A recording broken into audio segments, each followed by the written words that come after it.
Midi 14h, Sud Radio, la France dans tous ses états. Le face-à-face. Oui, vous êtes toujours sur Sud Radio. Sud Radio, la France qui parle à toute la France et à tous ceux qui aiment la France, d'où qu'ils viennent, quoi qu'ils croient et quoi qu'ils pensent. Ça tombe bien, parce que nous sommes avec Denis Oliven, qui est l'auteur d'une somme, le dictionnaire amoureux des Juifs de France. Je peux vous dire que c'est pas une simple affaire.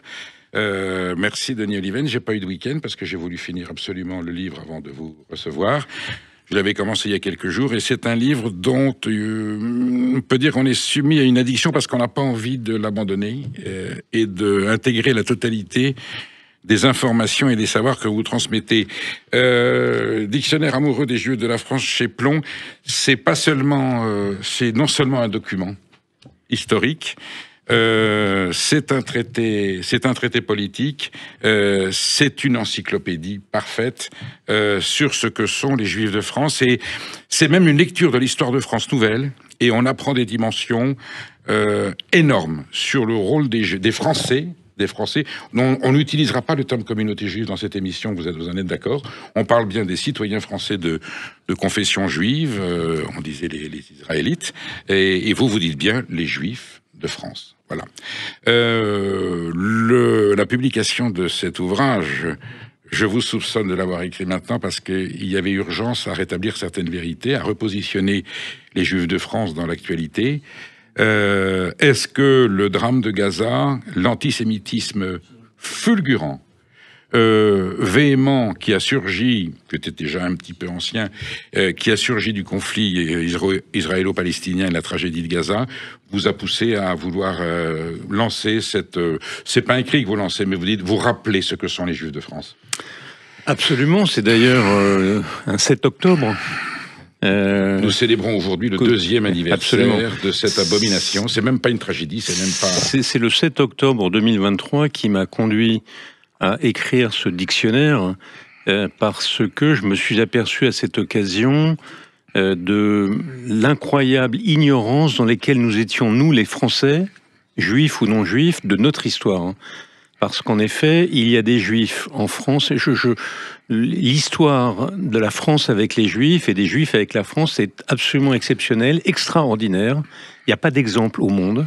C'est d'ailleurs une incroyable preuve du génie français, du modèle français, du creuset français, de l'humanisme français, la façon dont la France a accueilli et assimilé les Juifs.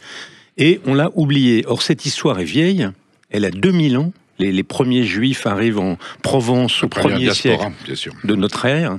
Il y a des Juifs en Alsace-Lorraine depuis le 9e siècle, il y a des Juifs dans le sud-ouest depuis le 16e siècle.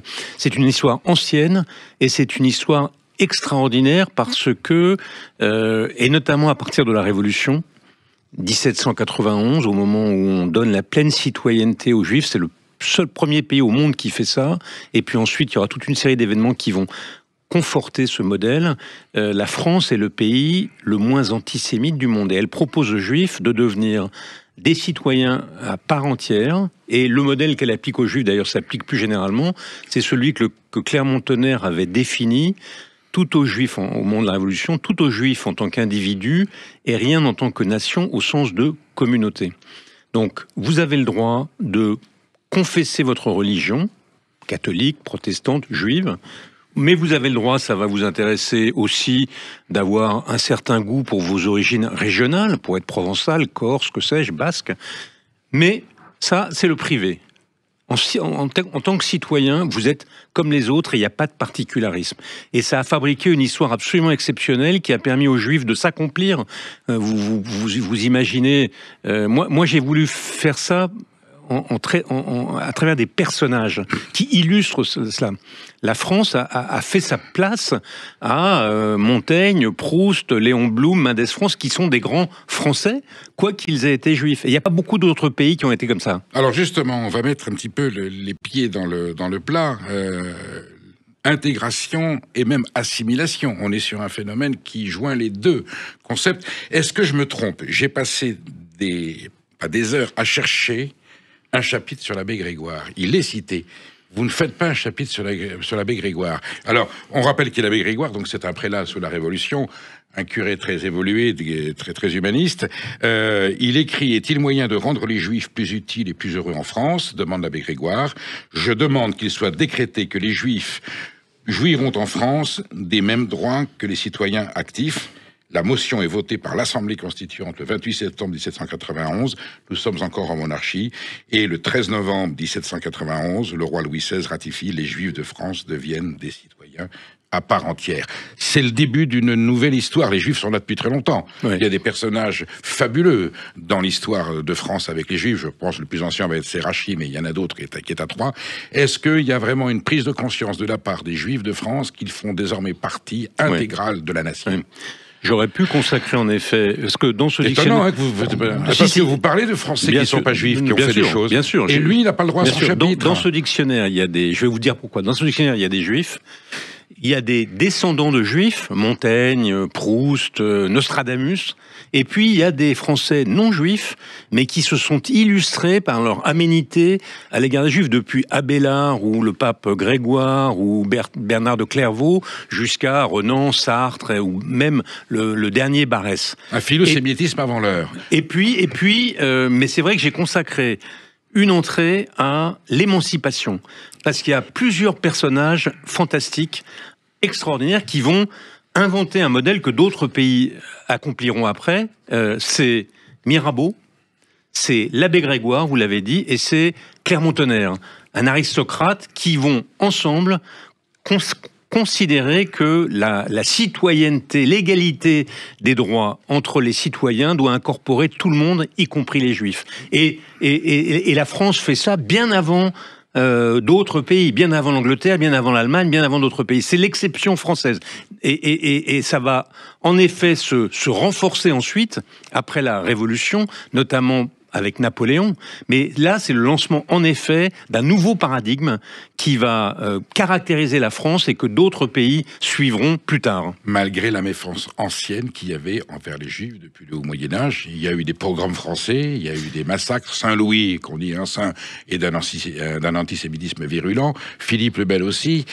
Pourquoi cette méfiance des Juifs? Vous allez me dire, elle est la même dans toute l'Europe occidentale après la diaspora. Ils vivent en communauté, ils font de l'usure. Mais pourquoi en France, tout d'un coup, cette virulence de l'antisémitisme par étapes comme ça?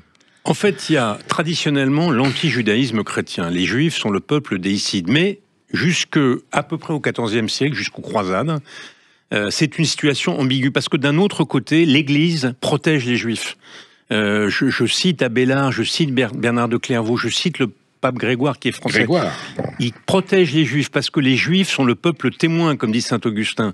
Ils sont les témoins de la vérité du Nouveau Testament, de la vérité du christianisme, de la vérité de l'incarnation par le Christ telle qu'elle va fonder le christianisme. Les Juifs sont ce peuple qui s'est aveuglé à son propre Messie, mais qui en même temps sont le témoin de sa vérité, et il faut les protéger. Ça va, au moment des croisades, ça va s'inverser parce que l'anti-judaïsme va devenir violent, et d'ailleurs la France va expulser les Juifs. Je cite les rois que vous avez évoqués, c'est une des entrées. Terrifiant. Mais c'est vrai partout en Europe, ils sont expulsés d'Angleterre. La différence en France, c'est que d'abord, en raison de l'existence des États du pape, ils ne sont pas expulsés de Provence. Il y a les Juifs du pape qui sont connus. Voilà. La famille Carcassonne est un exemple. D'autre part, ils demeurent en Alsace-Lorraine, ils ne sont pas expulsés. Quand l'Alsace-Lorraine va devenir française, ils sont français. Et puis, ils vont revenir au XVIe siècle dans le sud-ouest, alors que, par exemple, en Espagne, ils ne sont jamais revenus. En Angleterre, ils ne sont revenus qu'au XIXe siècle.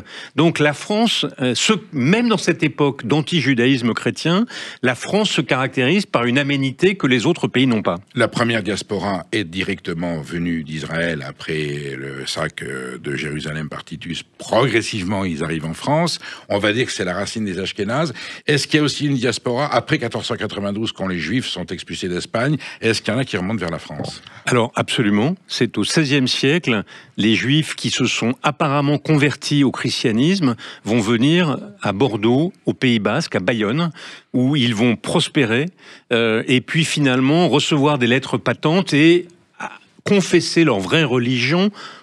Quelques décennies après, ils ont confessé leur religion de manière secrète, mais toute une série de gens, les frères Pereire, les grands industriels, Pierre Mendès France et tant d'autres, la maison Gradis, qui est une grande maison de commerce, notamment de commerce de traite négrière, cette grande communauté. Et au moment de la Révolution, d'ailleurs, ces juifs venus d'Espagne ou du Portugal, arrivés en France comme nouveaux chrétiens au XVe siècle, au XVIe siècle, pardon, et redevenus eux-mêmes au XVIIe, c'est l'élite, c'est l'aristocratie du monde juif français. Tout à fait. C'est eux qui sont l'élite du judaïsme français, plus français que tous les autres. Mendès France est d'origine portugaise, et d'ailleurs, il paraît que le mot Sfaradi désigne non pas les juifs d'Espagne au départ, mais les juifs du Portugal, et on a étendu. Quant à Bayonne, je suis basque, le secret du chocolat a été apporté par les juifs. Merci Isabelle la catholique et Ferdinand d'avoir expulsé les juifs. Ça nous a valu à Bayonne d'avoir la première secret de la transformation du chocolat. Et j'ai même découvert que cette communauté juive de Bayonne, de Pont-Saint-Esprit, était si bien intégrée qu'elle a financé pour le compte du roi la course des corsaires. Elle a contribué à la course française et par ailleurs, elle a aussi contribué au développement des Antilles françaises. Et ça venait de ces Juifs de Bordeaux. On reprend la suite de cette conversation, Denis Oliven, dans quelques instants. Restez bien avec nous, on est ensemble jusqu'à 14h avec Denis Oliven, auteur du Dictionnaire amoureux des Juifs de France aux éditions Plomb. À tout de suite. Midi 14h, Sud Radio, la France dans tous ses états. Le face-à-face. Denis Oliven, Dictionnaire amoureux des Juifs de France chez Plomb. Je disais, c'est un document historique, un traité encyclopédique et un projet politique, parce que vous définissez globalement le rôle de cette population. C'est indéfinissable, parce qu'ils sont totalement français, il n'y a aucun problème. Alors certains vont arriver ensuite, et ça sera le drame des années 30, quand le régime de Vichy considéra qu'il y a les Juifs de France et les Juifs qui sont étrangers. Philosophiquement, est-ce que les Juifs de France ont déteint sur la France pour donner cette spécificité, ou est-ce qu'ils se sont imprégnés, j'allais dire, d'un certain esprit français? Dans quel sens est allée la symbiose? Il me semble que c'est plutôt eux qui se sont imprégnés de l'esprit français, mais en même temps c'est assez curieux de voir que Montaigne, même s'il est plus juif, mais il est descendant de juifs venus du Portugal, d'Espagne. Bergson, autre grand philosophe. On va revenir sur les grands noms. Mais ce sont des gens, Proust, ce sont des gens qui sont, pour les Français, des incarnations de l'esprit français. Quand Paul Valéry prononce l'éloge funèbre à l'Académie française de Bergson en 1942, sous l'occupation, il le dépeint comme le parangon de la philosophie française. Donc ce sont des Juifs qui ont épousé profondément la France, et je crois que, surtout après la Révolution, il y a une raison très très décisive à ça, que Renan a expliqué. Quelque chose dans l'essence du judaïsme s'exprime parfaitement dans la France de la Révolution française. Parce que, c'est Renan qui le dit, et puis il n'est pas le seul. Il y a dans le rêve universaliste du Dieu unique, et d'autre part le rêve messianique du progrès, qui est un des fondements du judaïsme, quelque chose qui entre en résonance avec les Lumières françaises. Et donc l'intégration des Juifs à la France va se faire très naturellement, mais ils vont se dépouiller quand même de leur particularisme tout au long quand on dit les Israélites, c'est précisément pour dire il y avait avant les Juifs, c'est-à-dire une communauté particulière, et maintenant il y a les Israélites, c'est comme une confession. Ils sont français, pleinement français, et ils ont une confession comme il y a des protestants. Donc on a forgé le mot israélite pour les distinguer d'une communauté à part. Ils sont partie intégrante de la nation, ils se pensent comme tels, ils sacrifient leur vie lors des guerres. Je cite, parce que ça m'a amusé, parmi les généraux dont le nom figure sous les arcades, les généraux napoléoniens dont le nom figure sous les arcades de l'Arc de Triomphe, il y a le général Wolfe, qui est juif. La France est le premier pays au monde qui fabrique des généraux juifs à la fin du XVIIIe. Donc il y a une intégration pleine et entière qui est... Et c'est pas prémédité. Il est considéré comme français, et voilà. Il s'avère qu'il est juif, mais ça ne rentre pas en ligne de compte dans sa nomination. On s'en fiche. Ça n'est plus il se convertira finalement sous la Restauration, mais on s'en fiche. Il a donné, il a sacrifié, il s'est engagé, il a combattu, il a été courageux, et il est monté dans l'armée, peu importe d'où il vient. Ça, c'est l'esprit de la Révolution. Alors, il y a un épisode quand même qui est douloureux de la part dans le siècle des Lumières. On a quand même le grand penseur, j'allais dire préhumaniste, défenseur des libertés, qui est Voltaire, avec des textes violents sur les Juifs. On me dit c'est pas forcément un antisémitisme en tant qu'antisémitisme racial. C'était peut-être par un comportement social ou par la religion, Je lui consacre une entrée parce qu'en effet il est très violent, très bien, très étrange les Lumières parce qu'il y a les deux. Il y a Diderot, où il y a Voltaire. Ils sont brutaux hein, dans leurs termes. Ouais, et pourtant ce n'est pas un énigrement. En fait Voltaire, c'est l'anticléricalisme de Voltaire. Voltaire combat l'obscurantisme chrétien et il pense que la racine de l'obscurantisme chrétien, c'est son origine hébreu, juive. Donc il voit le christianisme qu'il combat comme la prolongation, l'accélération d'un judaïsme et il les combat de la même manière. Donc il combat les juifs en tant que religion obscurantiste. Et je cite d'ailleurs des propos qu'il a en privé parce que un certain nombre un de ses contemporains qu'il admire, mais qui est juif, lui dit vous êtes injuste à l'égard des juifs. Et Voltaire se défend en expliquant que c'est pas les juifs d'aujourd'hui qu'il condamne, c'est la religion juive, comme il condamne la religion chrétienne. Donc il y a une confusion. Voilà, il faut pas qu'on juge avec un regard rétrospectif les penseurs du 18e. La définition n'est pas la même, effectivement, et ils considèrent que les rabbins participent, comme les curés, à un obscurantisme. Exactement. Voilà, exactement. On est là. Balzac aussi, dans ses textes, alors là sur une autre, vous le citez. Balzac, c'est merveilleux. Merveilleux. Alors il parle, il s'agit d'un usurier. Saisirez-vous bien cette figure pâle et blafarde à laquelle je voudrais que l'Académie me permît de donner le nom de face lunaire. Elle ressemblait à du vermeil dédoré. Les cheveux de mon usurier étaient plats, soigneusement peignés et d'un gris cendré.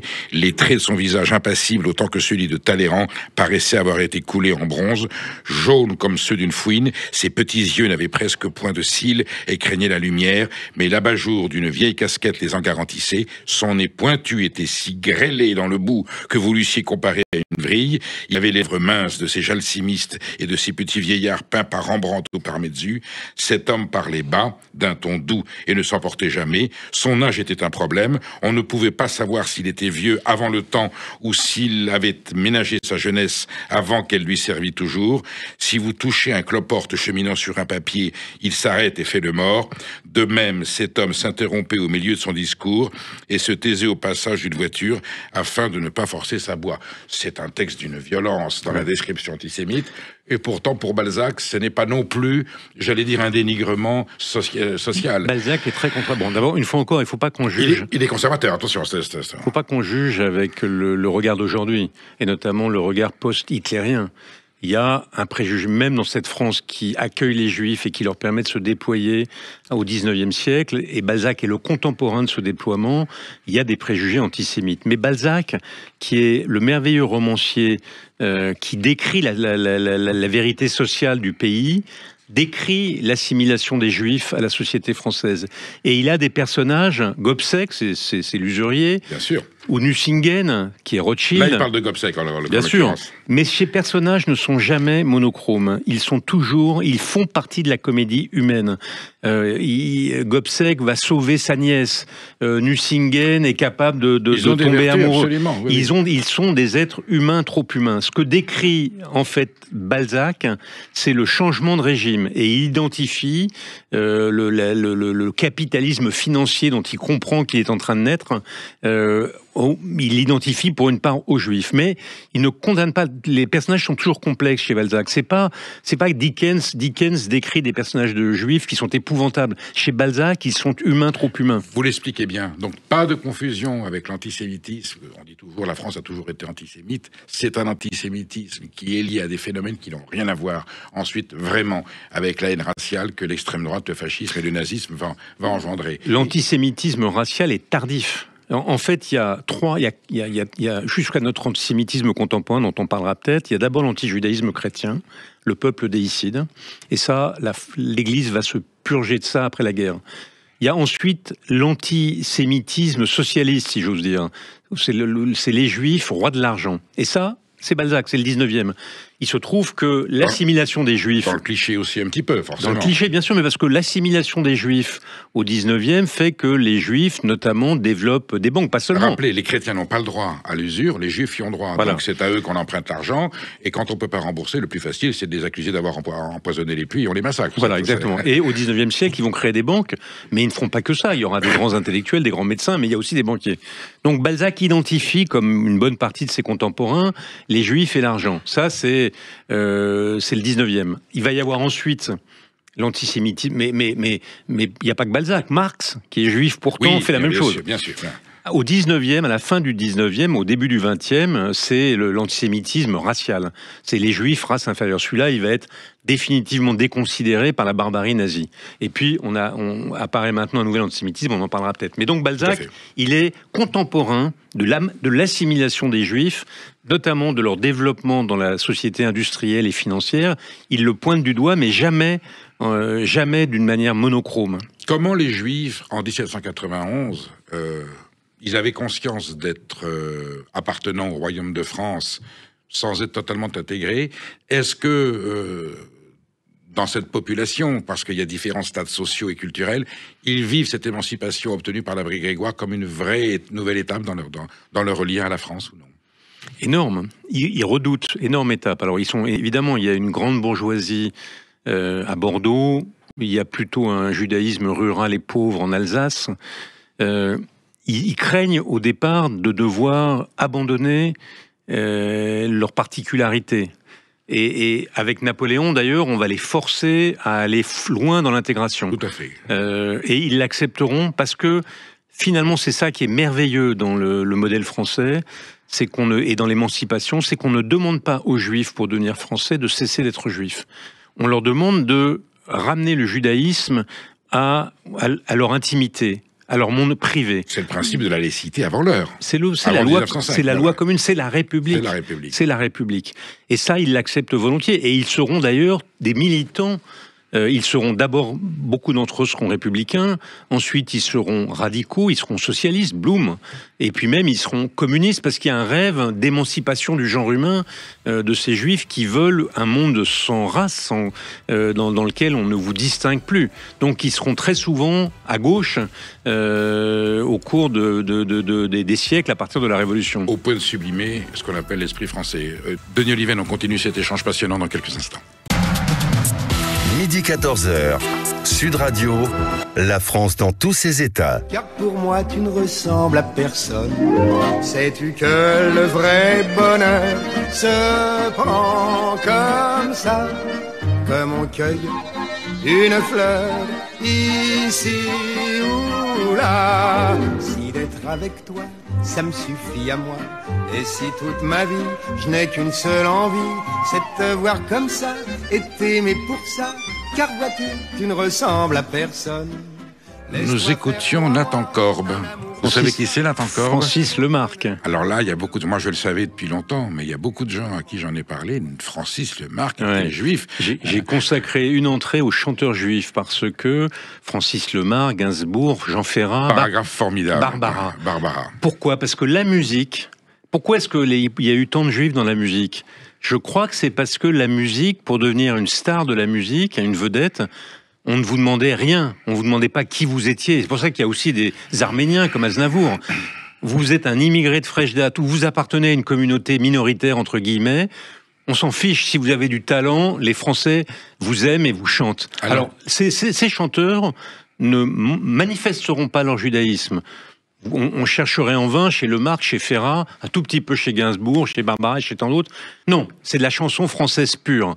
Mais c'est pour eux le moyen d'entrer dans la société française à partir de leur talent. C'est l'incroyable, c'est ça qui est si beau dans notre pays. C'est vous avez du talent, je me fiche de savoir d'où vous venez, je me fiche de savoir votre religion, la porte vous est ouverte. Et eux-mêmes se vivent comme Français, même s'ils sont parfaitement conscients et dans le privé revendiquent leur origine.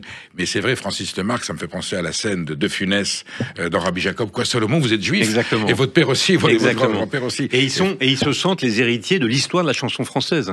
Alors, des juifs, j'allais dire musiciens au niveau des instruments, formidable. Alors, on fait le tour du monde.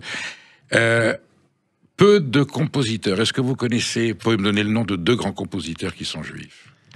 Au 19e siècle, à partir du moment où les Juifs ont, en dehors de Mendelssohn, mais au 19e siècle, voilà, en France, vous avez Offenbach, vous avez Halévy, vous avez Meyerbeer. Donc, il va y avoir au 19e siècle, au moment où la citoyenneté est offerte aux Juifs, donc ils peuvent rentrer dans la société, leur talent va éclore, et c'est incroyable de penser, là encore, c'est la beauté de la France. L'homme de l'opérette française, de l'esprit français, du plaisir français, du bon vivre français, c'est Offenbach. Jacques Offenbach, qui a un accent en plus allemand, alsacien terrible, et pourtant il porte l'esprit français. Et il est l'esprit français. Voilà une preuve de l'incroyable coagulation de l'accueil de la France et de l'adhésion des Juifs à la France. Synthèse de l'intégration et de l'assimilation. Absolument. Oui, l'autre musicien que je faisais allusion, Mendelssohn, vous l'avez cité, vous le saviez, il y a un autre très grand musicien qui est juif, et son patronyme devrait vous inciter à le comprendre, Brahms. Ah oui. Brahms, voilà. Mais voilà. Ils sont moins nombreux que, par contre, les interprètes, les musiciens sont fabuleux. Denis Oliven, on va rentrer dans le sujet un petit peu plus qui nous lie à l'actualité. Les Juifs de France, aujourd'hui, comment ils vivent leur judaïté, les liens avec Israël. Vous commencez votre introduction avec ce titre étonnant. Nous nous sommes tant aimés. Est-ce que cela signifierait qu'il y aurait un peu de désamour? Non, enfin, j'observe que je crois que majoritairement pas, mais les événements récents qui sont liés pour moi à des phénomènes extérieurs à notre pays, et notamment à l'islamisme. Bien sûr. Il y a eu une dizaine de juifs français assassinés depuis 20 ans, ça ne s'était pas produit. Halimi, Mera, les crimes de Mera. Et parce qu'ils étaient juifs. Parce qu'ils étaient juifs, mais c'était le fait de l'islamisme. Les difficultés que rencontrent certains juifs, notamment religieux, dans les banlieues françaises, ont créé un climat et l'effet extrêmement abrasif du conflit au Proche-Orient ont créé une situation qui est tout à fait atypique dans notre pays, qui à mon avis n'est pas représentative de ce qu'est notre pays, on va en parler, mais du coup pour une partie des Juifs il y a un sentiment d'insécurité. Je ne crois pas que ce soit la majorité des Juifs et il me semble que ce sentiment d'insécurité mérite d'être commenté, discuté. Parce qu'on n'est pas du tout dans les années 30, et pour moi, ça n'invalide pas du tout le caractère incroyablement non antisémite de notre pays, mais ça existe. En tout cas, le modèle français qui s'est développé entre 1791 et disons les années 50, s'est érodé sous l'effet de plusieurs phénomènes. La Shoah, même si une fois encore les Juifs de France ont bénéficié notamment des justes. Moi, si je suis là et que je vous parle, c'est parce que mon père a été caché par un médecin catholique français et toute une équipe médicale dans un sanatorium de Chamonix. Quel est votre patronyme originel? Mon père était allemand, il s'appelait Olivenstein. Il est devenu Oliven parce qu'il voulait être français. Vous êtes de la famille du grand médecin? Oui, absolument. C'est mon oncle. Et donc, les 75% des Juifs français ont survécu à l'extermination. Alors que dans toute l'Europe occupée, 60, 75, 85% des Juifs ont été exterminés. Il y a une exception française. Donc, je dis ça pour dire qu'on doit parler de ce qui se passe aujourd'hui, mais ça n'invalide pas, à mes yeux, la caractéristique française. Denis Oliven, on prend un instant. On a un auditeur. Un auditeur, Samuel, qui nous appelle de Paris. Bonjour Samuel. Oui, bonjour. Bonjour à tous. Vous voulez réagir, Samuel, aux propos qui ont été tenus sur le sujet que soulève Denis Oliven à travers son dictionnaire amoureux des Juifs de France. On vous écoute. Alors oui, tout d'abord, vraiment, c'est un travail qui est époustouflant, parce que c'est vrai qu'aujourd'hui, on peut avoir un certain recul concernant l'apport qu'a apporté les Français juifs à l'histoire de France, à l'évolution de la France dans différents domaines. Et je pense qu'aujourd'hui, contrairement à l'époque, c'est que on peut voir tout au fil du temps dans plusieurs situations auxquelles les Français juifs ont été soit exclus de la France et ont s'exilé, ou bien où ont été totalement intégrés et ont pu se développer. Et c'est justement par rapport à ce phénomène qui est intéressant avec ce qui se passe aujourd'hui.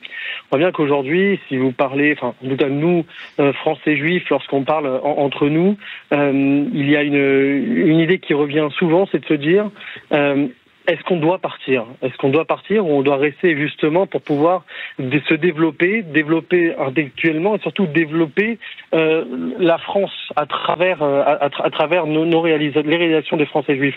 Et donc je pense que contrairement à l'époque, ils n'avaient pas cette vision antérieure en se disant l'histoire est revenue. Aujourd'hui, on peut se dire que c'est le cas et c'est ça qui est assez inquiétant. Denis Oliven. Moi, je ne crois pas que l'histoire soit que ce soit le retour du passé.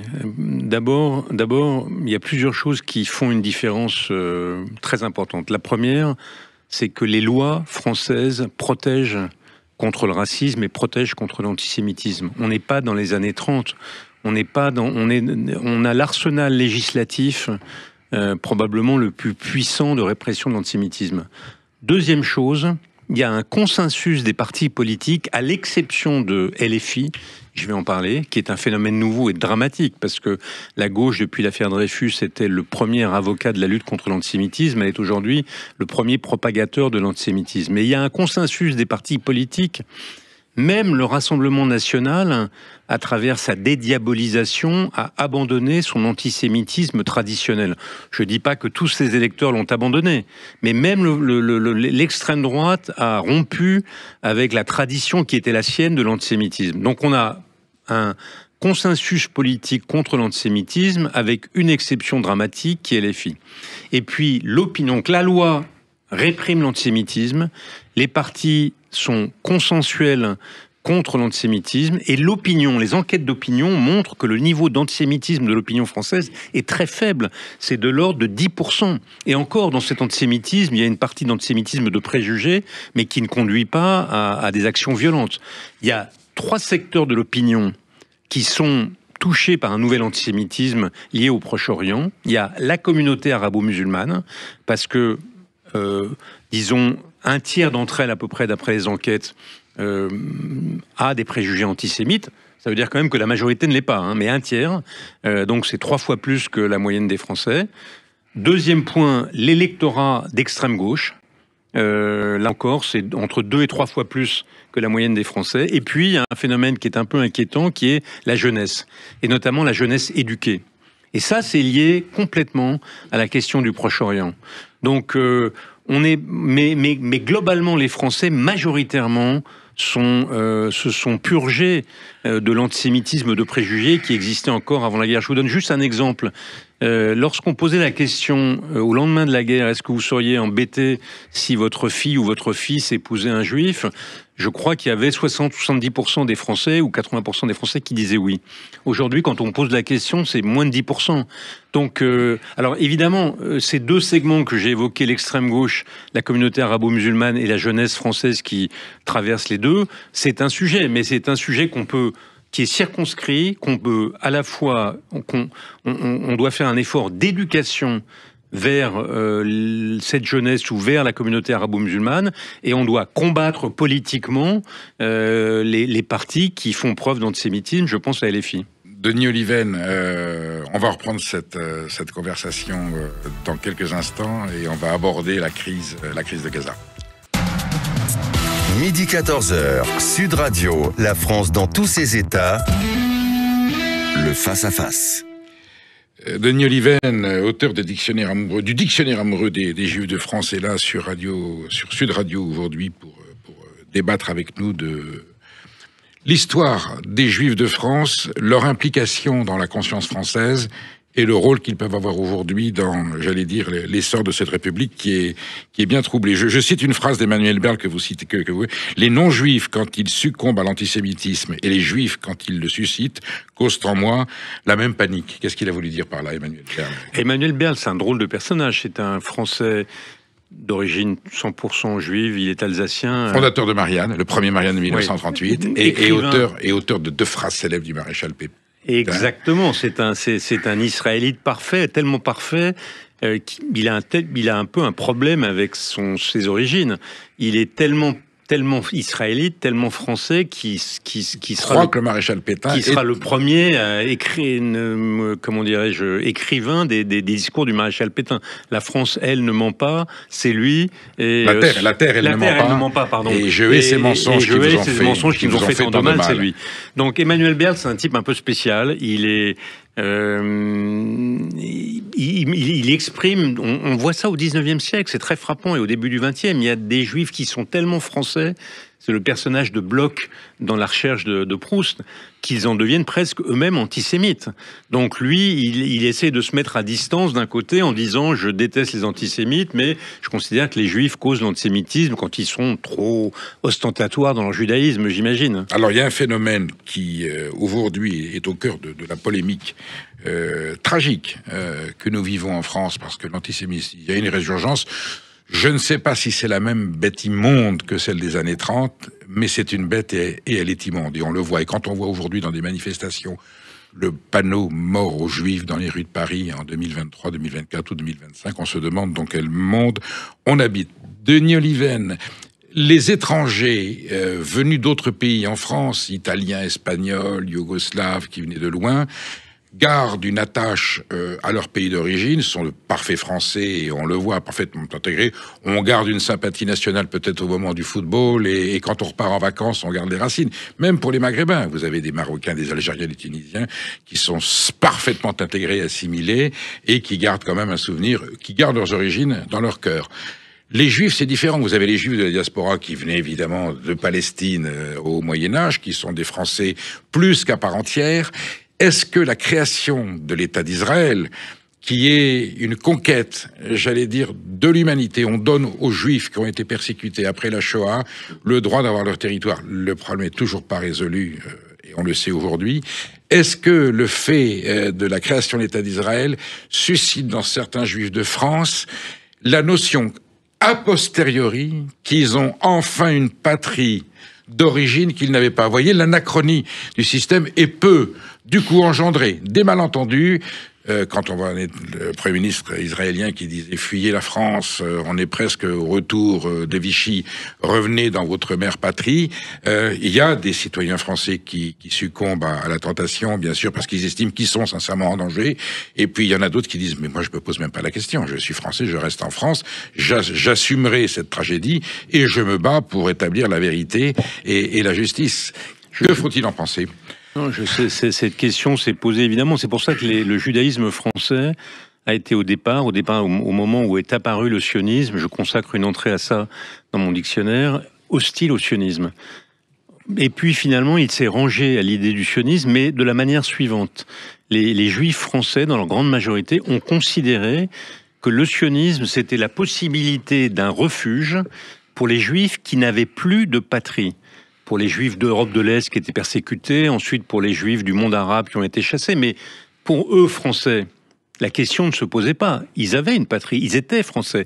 Donc ils ne voyaient pas leur destin en Israël, ils se voyaient comme Français. Il n'empêche qu'ils avaient, à l'égard d'Israël, c'est ce qu'a dit Raymond Aron. Raymond Aron a dit « Les Français juifs ont avec Israël un lien spirituel comme les Français catholiques l'ont avec le Vatican ».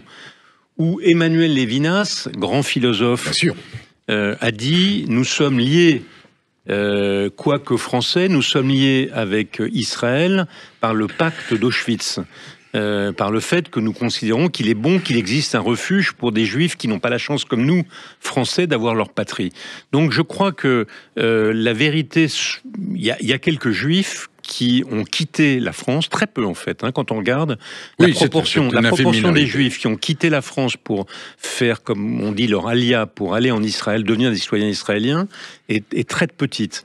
Et même ceux-là, quand on les rencontre en Israël, continuent de se sentir français.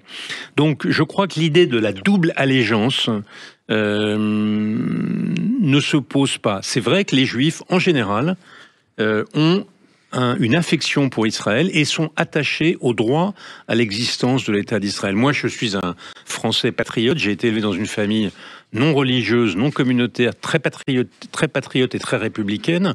Mais j'ai un attachement à l'existence de l'État d'Israël. En revanche, je me sens libre de toute critique que j'aurais envie de formuler à l'égard du gouvernement d'Israël. On est bien d'accord. D'ailleurs, vous avez vu le débat ces derniers temps, vous avez vu que différentes voix.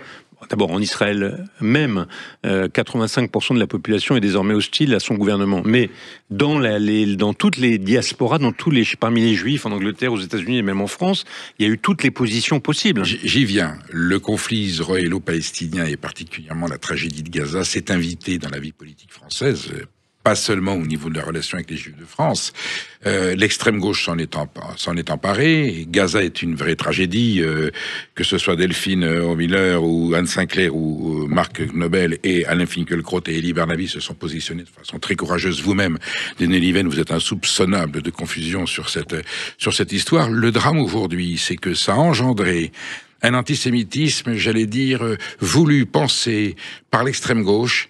Et le paradoxe auquel nous sommes aujourd'hui confrontés, c'est que les partis d'extrême droite, qui il y a quelques années symbolisaient plutôt la méfiance envers les Juifs, l'antisémitisme, sont ceux qui soutiennent les Juifs de France au prétexte que à Gaza il faut éradiquer le Hamas, et que c'est au contraire l'extrême gauche qui fustige les Juifs de France comme étant des complices du gouvernement israélien et de Benyamin Netanyahou.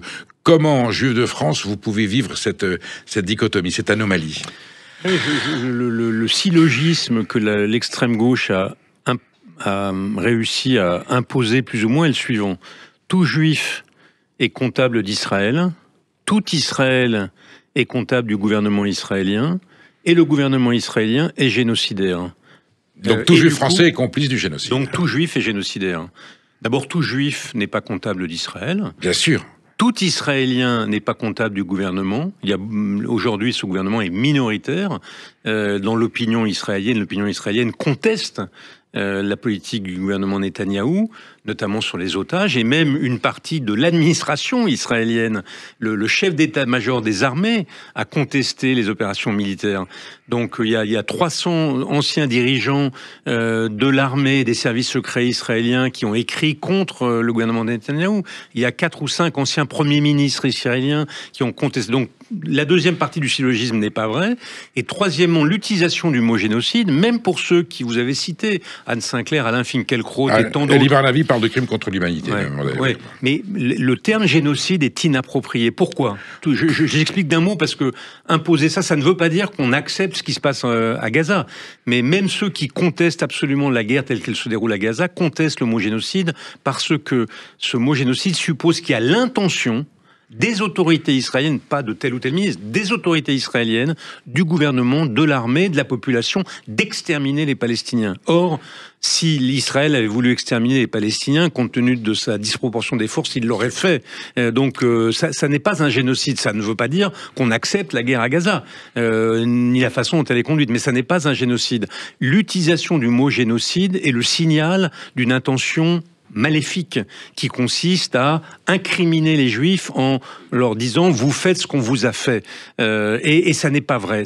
Donc, appuyé par les islamistes de France qui évidemment se réjouissent de cette polémique et qui font cause commune du coup. Et pour moi, sur ce conflit, il y a deux catégories de gens. Il y a les gens de bonne volonté qui veulent la paix, qui considèrent que les Israéliens et les Palestiniens ont le droit à un État, peuvent vivre sur cette terre qu'ils ont tous les deux légitimement le droit de revendiquer. Il y a de la place, ils peuvent le faire. Jean-François Kahn a dit quiconque refuse à l'État d'Israël d'avoir des frontières garanties est un salaud. Quiconque refuse à la Palestine de créer un État souverain est un salaud. Voilà. Donc, les gens de bonne volonté sont ceux-là. Ceux-là, ils ne mettent pas de l'huile sur le feu. Ils ne prononcent pas des anathèmes. Ils ne disent pas que les Palestiniens sont des nazis. Ils ne disent pas que les Israéliens sont des génocidaires. Ils cherchent les voies de la paix. Et par exemple, quand Trump, que je n'aime pas, propose un plan de paix, même si c'est Trump, ils se disent « essayons ». Ça, ce sont les gens qui sont favorables à la paix. Ceux-là, on les reconnaît tout de suite parce qu'ils ont des doutes.